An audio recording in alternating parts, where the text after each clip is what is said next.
cambio en el uso de suelos, todo eso también afecta pues la cantidad de dióxido de carbono en la atmósfera y la capacidad para absorber. Así es que para controlar pues estos cambios que está generando la humanidad necesitamos preocuparnos tanto por energía como por los bosques. Ahora, aquí lo que tenemos que decidir es cómo resolver el problema. Una manera de verlo es de la siguiente manera. En esta gráfica tenemos trayectorias de emisiones de dióxido de carbono, lo podemos hacer con gases invernadero en general, y estamos de momento en esa línea roja. Sigue aumentando enormemente la velocidad a la que estamos emitiendo dióxido de carbono por el uso de la quema de combustibles fósiles. Si quisiéramos que la temperatura no subiera más de 2 grados, les recuerdo que ha subido poco menos de 1 grado en la actualidad, tendríamos que cambiarnos de la línea roja a la línea amarilla. Grupos de científicos están sugiriendo que lo que es muy deseable es que no suba la concentración a más de 350 partes por millón. Tendríamos que irnos hasta el fondo de estas curvas. De tal manera que para lograr ese cambio necesitamos reducir muy drásticamente las emisiones. Ahora, ¿por qué 2 grados o por qué 350 partes por millón? Esto es simplemente un consenso que involucra no nada más la comunidad científica, sino a la sociedad. Esto depende de cuáles son los problemas que podemos tener, que voy a tratar de explicar con un poco más detalle en un momento, pero me voy a tener que apurar, pero también de qué es lo que puede hacer la sociedad. ¿Cómo hacemos ese cambio? ¿Cuánto le cuesta a la sociedad? Pues aquí vemos repetidas esas emisiones en función del tiempo, y lo que necesitamos hacer para que no arriesgar esos cambios tan peligrosos de temperatura es bajar toda esa zona verde, las emisiones de gases invernadero, reducirlas para que entremos a la zona azul. La pregunta es si es posible, y la respuesta es que no hay una solución única o mágica. ¿Qué podría ser? Biocombustibles, energía nuclear, energía solar. No, resulta que ninguna de estas tecnologías resuelve el problema. Sin embargo, si consideramos estos llamados triángulos de estabilización, resulta que sí es posible hacer esa reducción si tomamos todas esas medidas simultáneamente.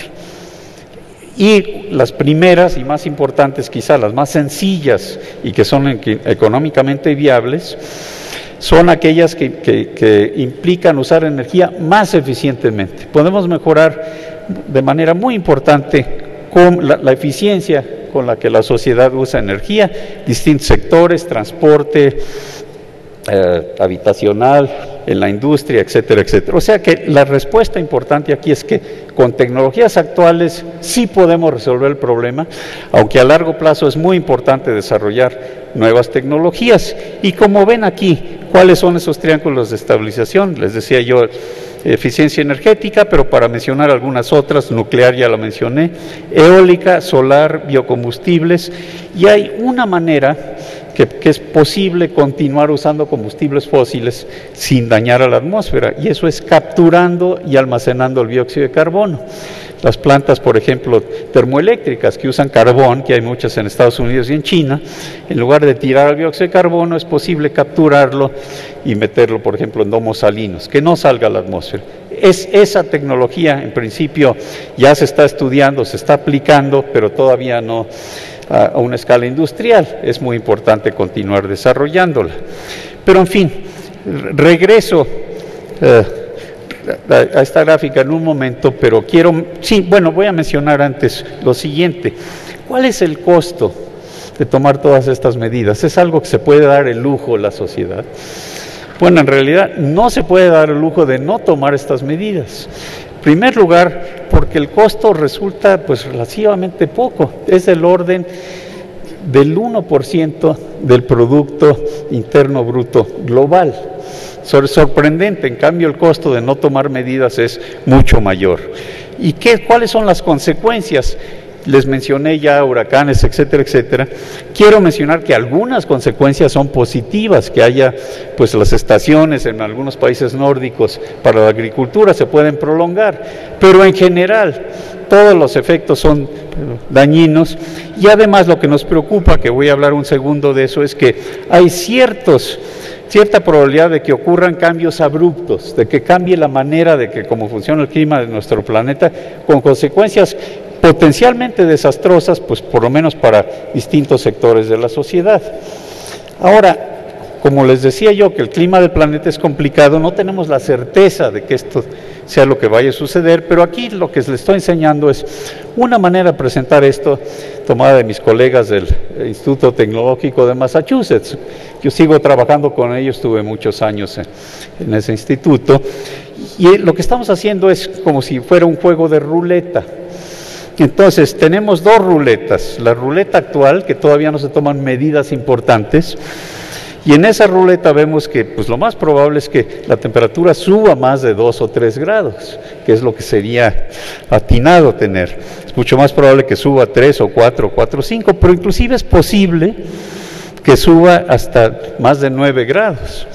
Esa zona rosa y la zona roja, eso sería catastrófico. Si tomamos esas medidas como las que les acabo de describir, pues cambiamos de ruleta. Entonces tenemos menos probabilidad, casi desaparecen esas zonas rojas. Ahora, una cuestión importante es que en estos 2 últimos años, desde el último reporte de este panel intergubernamental de cambio climático, la comunidad científica pues ha descubierto que estaba menospreciando la magnitud del efecto. Es peor de lo que habíamos pensado por toda una serie de razones, incluyendo el efecto de las partículas en la atmósfera, que si tuviera tiempo se los podría explicar con mucho más detalle, pero en fin, el resultado neto es que los efectos de tomar en cuenta todas estas mediciones más recientes es que las ruletas son todavía peor. O sea, si no tomamos medidas, sin políticas, es muy probable que la temperatura pues suba más de 5 grados, pero puede subir con una probabilidad pues hasta del 25%, puede subir más de 6 grados. Y eso es una apuesta, es un riesgo que es totalmente inaceptable para la humanidad. En cambio, podemos cambiar de ruleta, esta es una no muy agresiva, pero en fin, reduciendo las emisiones, eliminamos esa zona roja de un alto riesgo. Ahora, ¿qué son estos cambios abruptos? Se los explico aquí muy brevemente, de una manera simbólica. Imagínense que la posición de la bolita representa el estado del clima, y lo que estamos haciendo es cambiando pues la superficie en la que está la bolita, pero paulatinamente, de tal manera que se está cambiando, moviendo ligeramente hacia mi izquierda.